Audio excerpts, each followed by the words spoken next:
No matter how old we get or how sophisticated we become in mortal life, we still go to bed at night and sleep like little children. We are truly children of God. I sometimes imagine the Lord looking down and watching over us. The reflection of God is all around us in this world. Atheists like to say that we evolved from the primordial goop of the ocean. But where did the primordial goop come from? And the ocean, and the water that makes up the ocean, and the mountains and trees. I could go on and on. At some point, there must be a grand intelligence out there beyond anything we can dream of. We are living in a product of God's creation. Why would we not think that there are clues everywhere to what God is really like and what his purpose is? The scriptures say that God made man in his own image. And just like little children, man has tried to create God from his own imagination during the council in Nicaea. If you want to learn about the attributes of God in us, observe everything from the good and decent side of life. And if you want to learn about the attributes of Satan, observe what is going on in the evil side of this world. We have all been given a conscience to instinctively know good from evil, and the freedom to choose which one we want at any given time. Life is really simple. Atheists are able to accept the mysterious origin of primordial goop, including all things that have preceded it. Why can't they accept the existence of beings of high intelligence who organize this world? We exist as a being of intelligence, and so does God.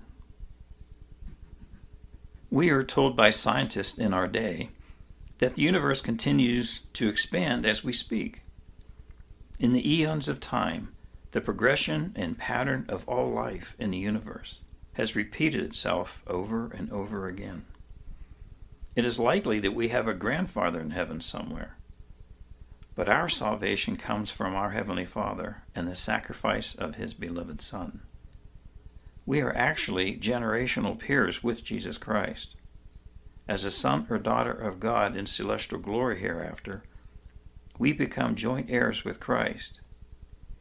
He is more intelligent, more worthy, and advanced in his progression than anyone who ever lived on the earth. During our Heavenly Father's life of eternal progression in glory, he had received a resurrected body of flesh and bone, as Jesus did, and as we will also. Therefore, our Heavenly Father could not provide a sacrificial atonement for us in our progression, because he can never die again. That is why his beloved Son volunteered, and was worthy to do so, as the unblemished Lamb. Our Heavenly Father is the source of love as we instinctively know it. In his love, he would want us to become like him and to share in all that he has, as any good father would.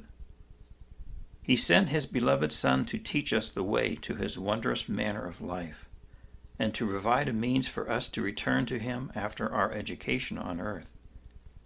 It is not blasphemous to think that we can become like God. It is actually our Heavenly Father's plan for us. I have said, ye are gods, and all of you are children of the Most High. Jesus answered them, is it not written in your law, I said, ye are gods? Throughout all the coming generations of time, I will always consider my earthly paternal parent as my father. No matter how old or sophisticated I get in this life, he will never be my son. Nothing can change that. In like manner, our Heavenly Father will always be revered as God to us. We can become like him, but we can never be his peer.